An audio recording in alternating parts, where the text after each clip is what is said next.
ბათუმის სასწრაფო სამედიცინო დახმარების ცენტრი საქართველოს სასწრაფო სამედიცინო დახმარების ცენტრს უერთდება. გაუქმდება ბათუმის სასწრაფო სამედიცინო დახმარების ცენტრის შიდა ნომერი და ყველა შეტყობინება 112-ში შევა. 112-ის ქსელში ირთვება სიპის საოპერატორო, რომელიც როცა შედის გამოძახება 112-ში, დაუყოვნებლივ აისახება აღნიშნულ საოპერატოროში და ეს საოპერატორო კონკრეტულად მოახდენს გადაცემას ინფორმაციის ბრიგადაზე, რომელიც არის კონკრეტულ მისამართზე. ჯონი დავითაძე ბათუმის სასწრაფო სამედიცინო დახმარების ცენტრში ოპერატორად უკვე დიდი ხანია მუშაობს. ამბობს, რომ ამ დროისთვის ძირითადად 112-დან შემოსული ზარები ჭარბობს. მისივე თქმით, არის შემთხვევები, როცა 112-ზე შეტყობინების მიღების შემდეგ გადართვა გვიანდება. ჭარბობს 112-დან შემოსული ზარები, მოსახლეობა მათზე ცოტა განაწყენებულია და გვიანდება მაინც ესე იგი ერთიდან მეორეზე, მე და მესამეზე გადაცემა, თვითონ ვერ აძლევენ ზუსტ მისამართსა ამ შენობასთან, იმ შენობასთან. ეს უკვე ძნელია ჩვენთვინაც, მათთვინაც და გამოსულ ბრიგადისთვინაც. ბათუმის სასწრაფო სამედიცინო დახმარების ცენტრში ამჟამად 13 ოპერატორი მუშაობს. დარჩებიან თუ არა თანამდებობაზე, ისინი რეორგანიზაციის შემდეგ დირექტორს კონკრეტული პასუხი არ აქვს.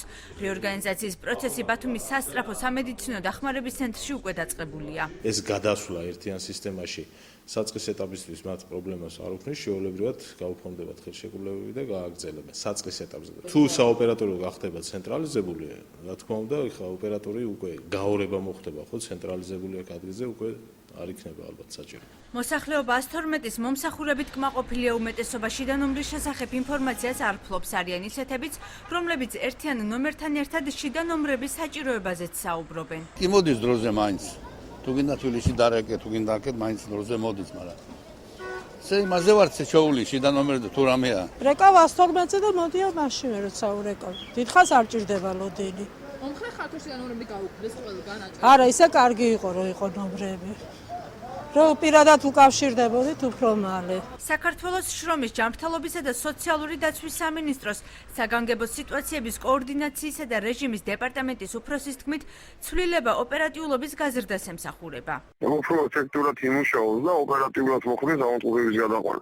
ისედაც 112-ის ერთიანი ნომერი გამოიყენება, კაიხანია, უბრალოდ სასწრაფოები ერთიანდება ერთ სახელმწიფო სისტემაში. ბათუმის სასწრაფო სამედიცინო დახმარების ცენტრი 60%-ით სახელმწიფო ბიუჯეტიდან, 40%-ით კი მუნიციპალიტეტიდან ფინანსდება. ბათუმის საკრებულოს თავმჯდომარე ქალაქის ბიუჯეტში 750.000 ლარის გამოთავისუფლებას მიესალმება. ჩვენ სასწრაფოს ვაფინანსებდით 750.000 ლარით, ვყიდულობდით ტექნიკას. ეხლა როდესაც არსებობს როგორც მატერიალური, ასე ფინანსური რესურსები, უკეთესია სასწრაფო დამოუკიდებლად იყოს ერთიან სისტემაში გაერთიანებული და ვფიქრობ, ამით უფრო გაიზრდება მომსახურებების ხარისხი. საქართველოს ჯანდაცვის სამინისტრო წელს სასწრაფო სამედიცინო დახმარებისთვის ავტოპარკის განახლებას და GPS-ით აღჭურვილი მანქანების შემოყვანას გეგმავს.